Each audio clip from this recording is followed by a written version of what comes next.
Hello, hello. Welcome to the Astrology of April. I'm so excited to dive in with you. The astrology of this month is pretty monumental. The key feature is at the end of the month, we have Uranus entering Gemini. We got a little bit of a taste of that last year, and it kind of actually kicks in this month. So really excited to ride these cosmic waves with you, but I'd love to open with an oracle card reading for the month. So if you want to just settle into space here, kind of bringing your inner gaze to the very base of the spine, letting the day fall away, maybe bringing your shoulders down and away from your ears.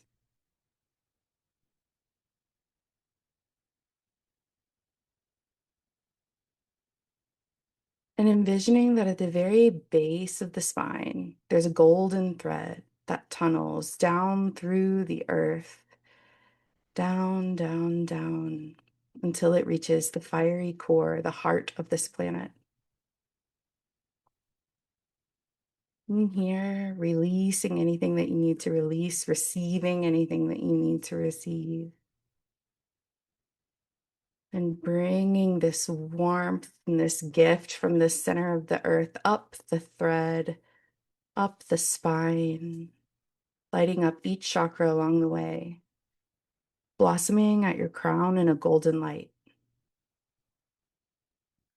and allowing that golden light to land you here now. Whether you're watching this live or you're tuning into the replay, whether you're watching this on Instagram or you're watching this on Zoom, being here now, we'll pull this card, this collective card for April. And it's the vulture, because of course it is. Uh, the vulture is all about this service that we provide.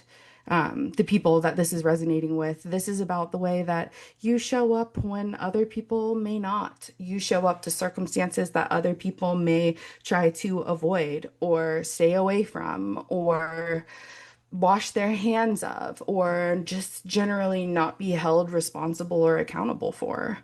And how without folks like you, like us, doing this work, the world would fall into ruin, right? A vulture stops vulturing. We have a disgusting ecosystem. They're pivotal. And so, in this way, like you stop being you, systems crumble. You stop being you, things shift, probably negatively. Like you stop doing what you do every day. And things change drastically. And in this way, that's a lot of weight riding on your shoulders in the day to day. It's probably innate to you, the responsibilities that you have, the way that you show up. It's probably just part of who you are. And it takes a toll to consistently know that your impact and your influence is crucial, vital, important, and needed.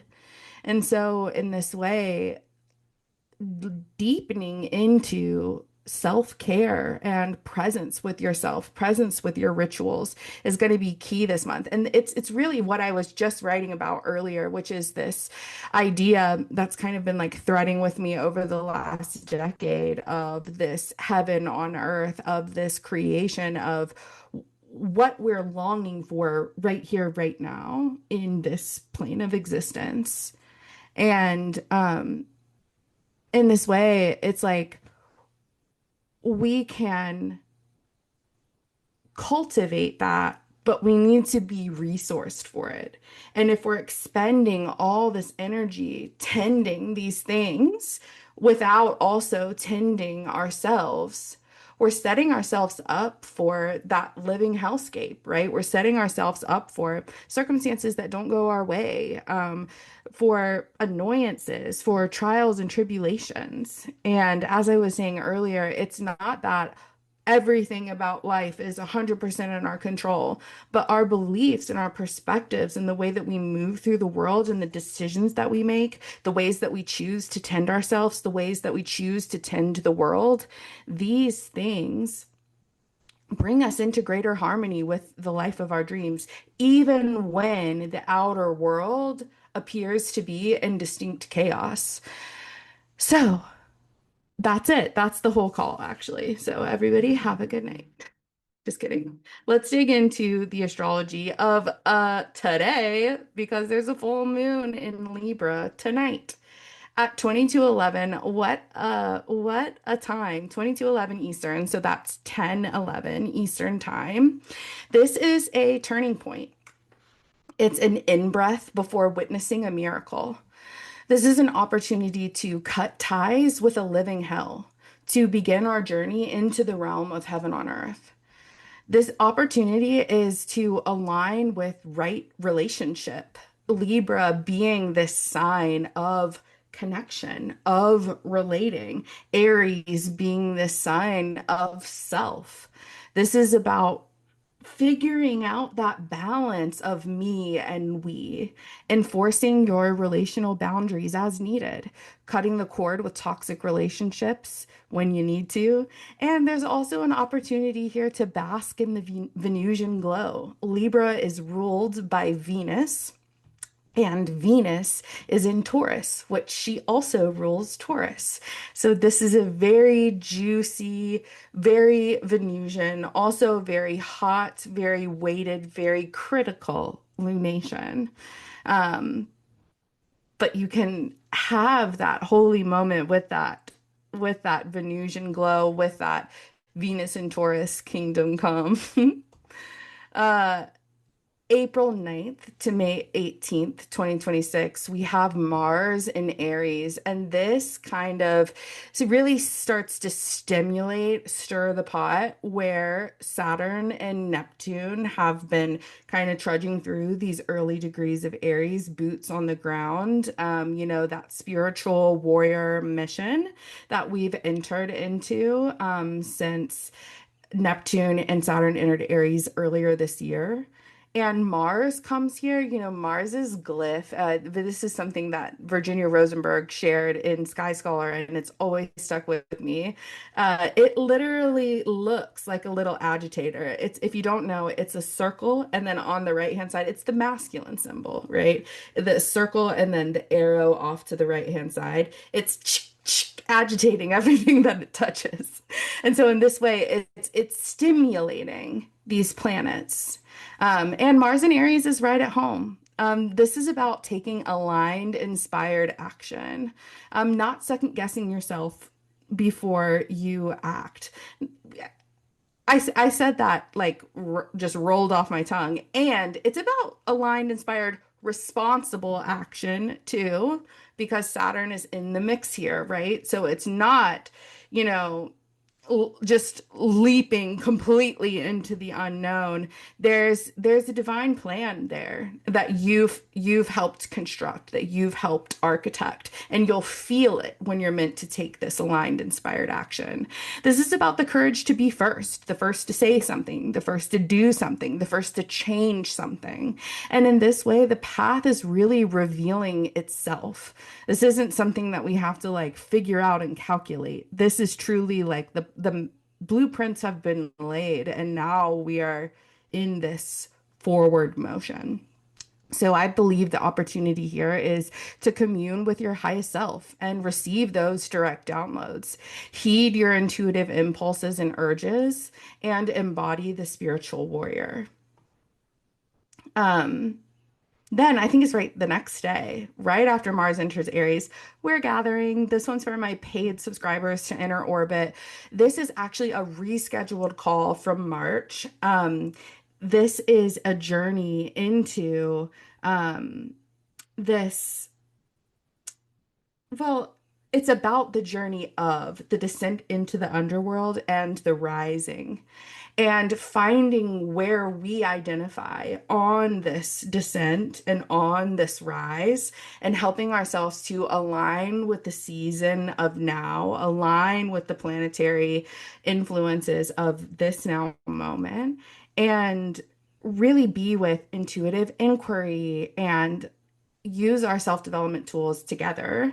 And so we'll meditate together, we'll do some journaling together. It's all in all just going to be a really juicy, really cozy night. And that replay will be available.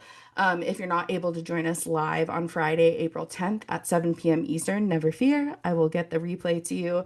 And I believe that this practice is best engaged with between now and the summer solstice. Although it is a practice that you can return to no matter what time of year it is. So close behind Mars, Mercury enters Aries from April 14th to May 2nd. Mercury joins the Sun, Mars, Saturn, Chiron, and Neptune in Aries. This is about walking the walk and talking the talk. Communication flows with aligned action.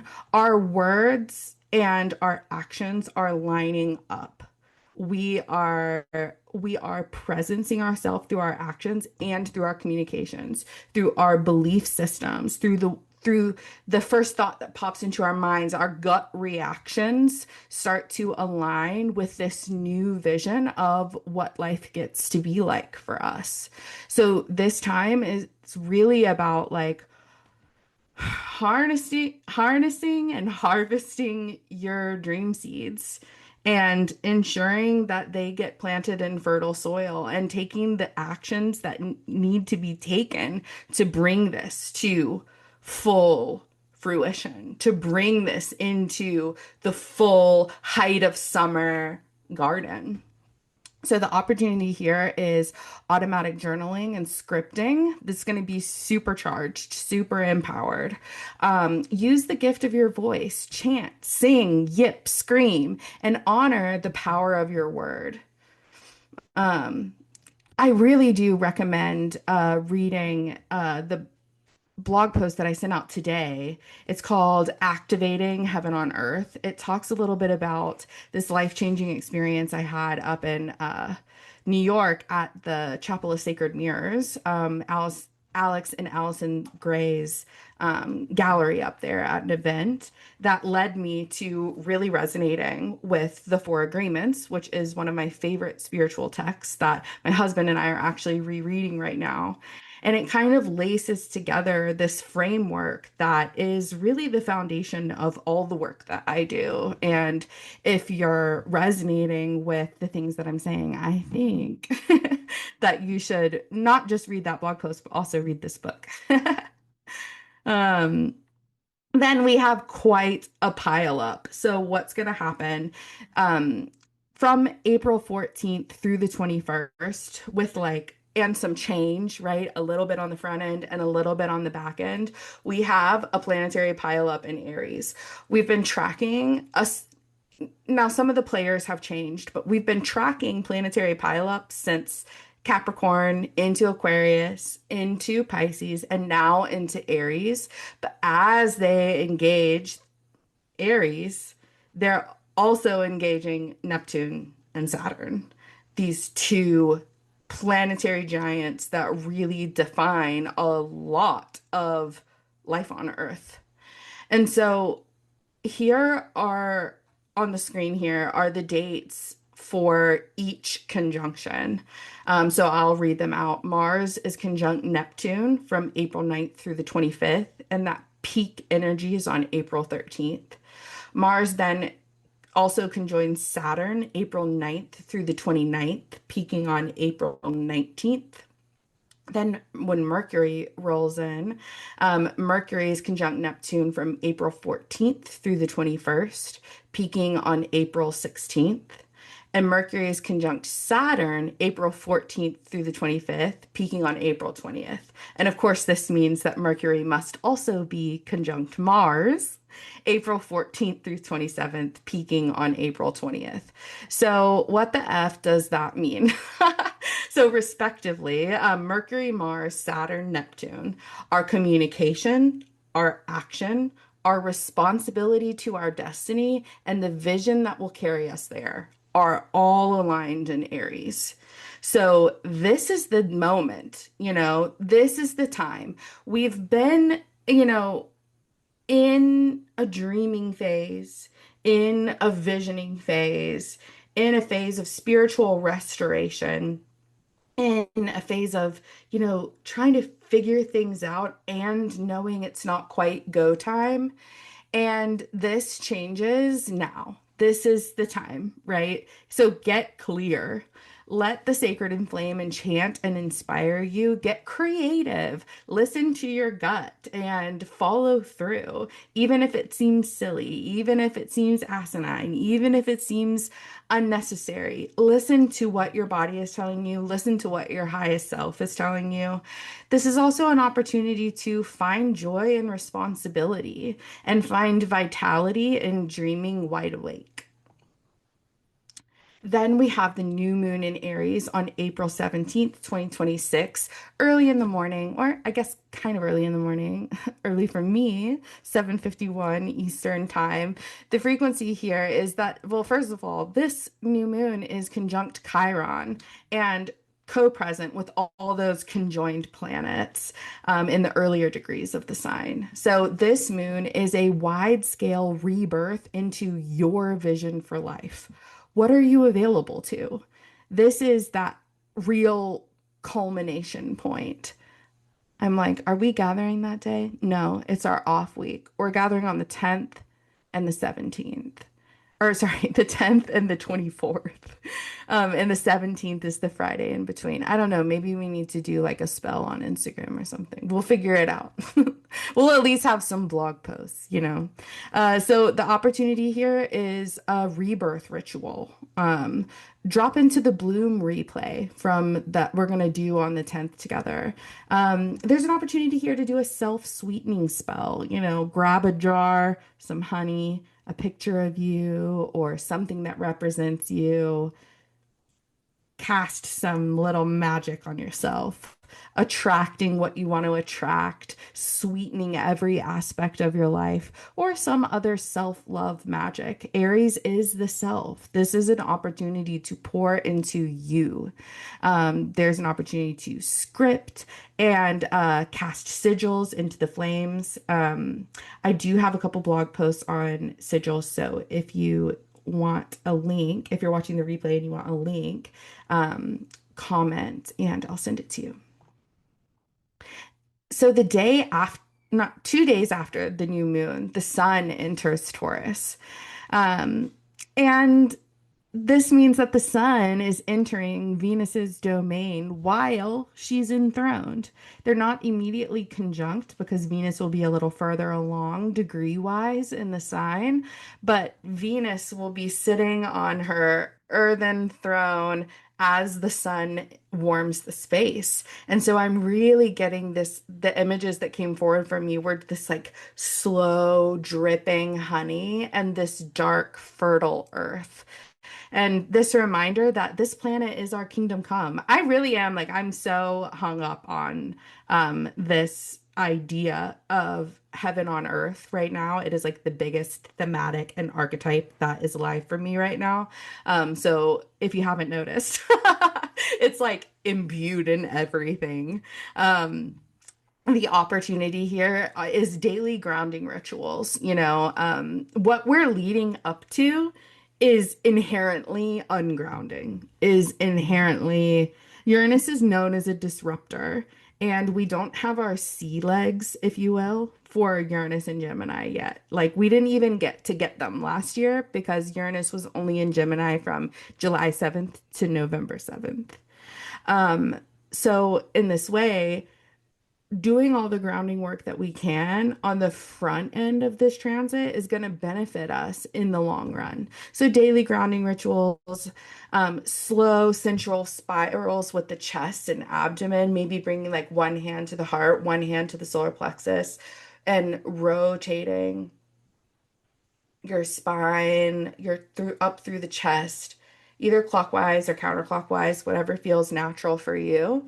Um, as you ground, as a way of presencing yourself in the body, as a way of bringing your deep cellular memory online. This is a time of eating as a sacred act of devotion, really being with the food that your body turns into energy and thinking about if what you're putting in your body is aligning with how you want to feel and be and expanding that beyond food into our habits as well. And in this way, tending your garden, inner and outer. Venus in Gemini, April 24th through May 18th, 2026. The frequency here is Venus is blazing the trail into Gemini with Uranus close behind, just after they align perfectly at 29 degrees Taurus. So this April 23rd, April 24th time frame, Venus and Uranus are conjunct, first in Taurus. This is love at light speed. This is a draw toward connection.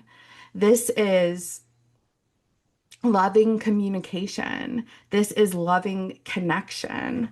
Um, and Venus kind of blazing the way here and kind of beating Uranus to the punch at every degree.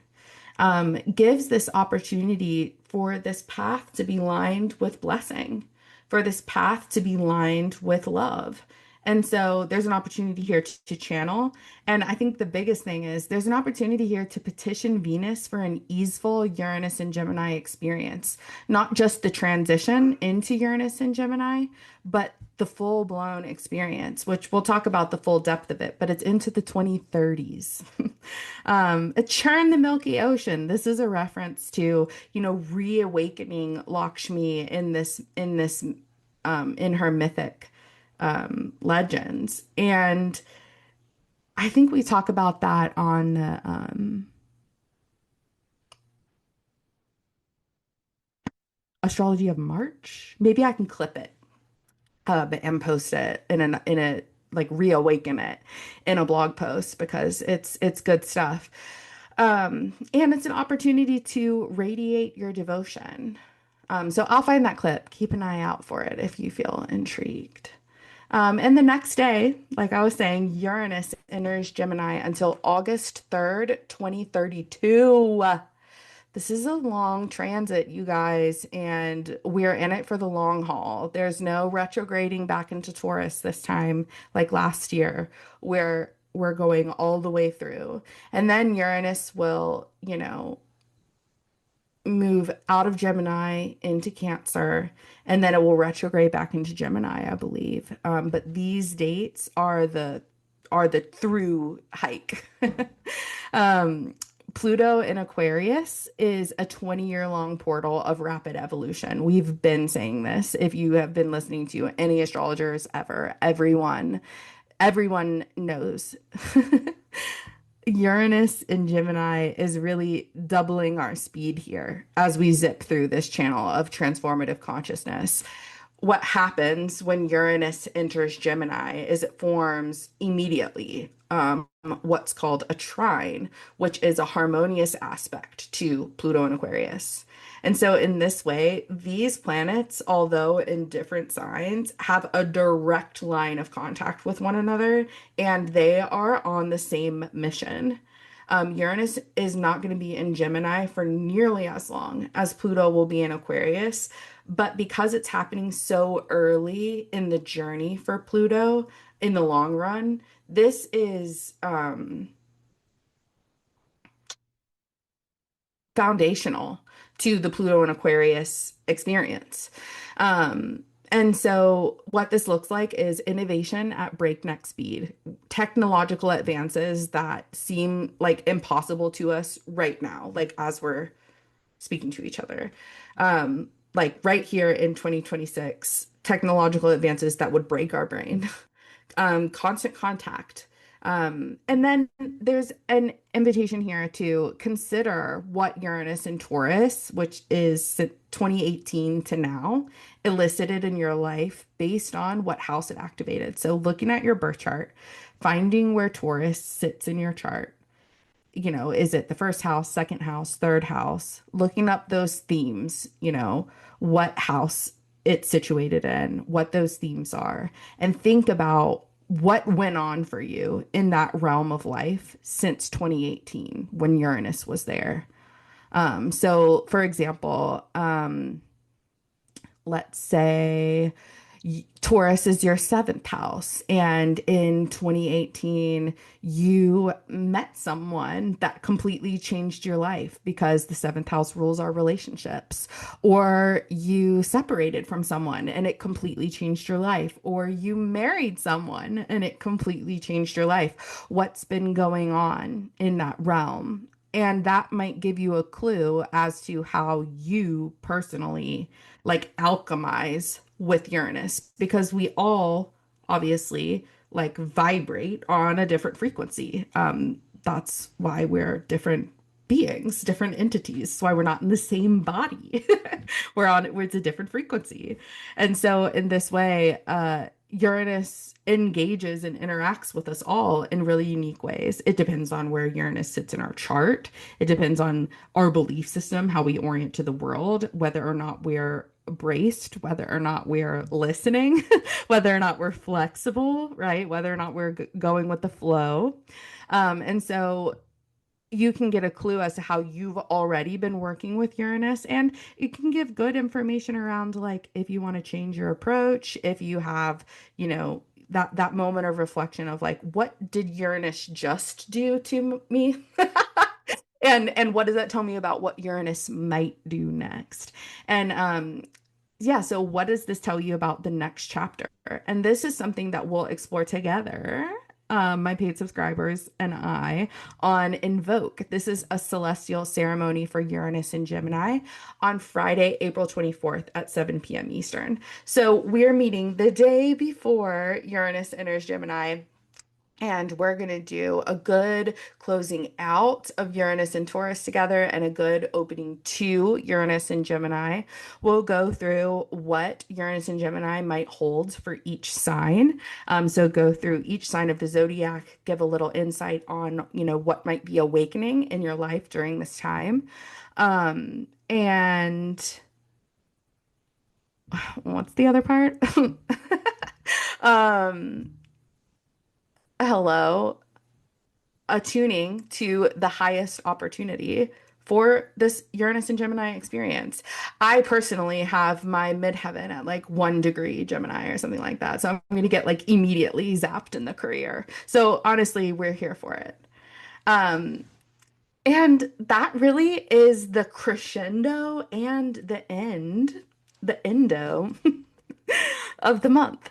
And we're actually going to gather one more time in April. It'll be a free gathering, just like tonight. We'll go through the astrology of the month. And after the presentation, if there's any shares, if there's any, things coming up, we can dive in as a community, as a collective.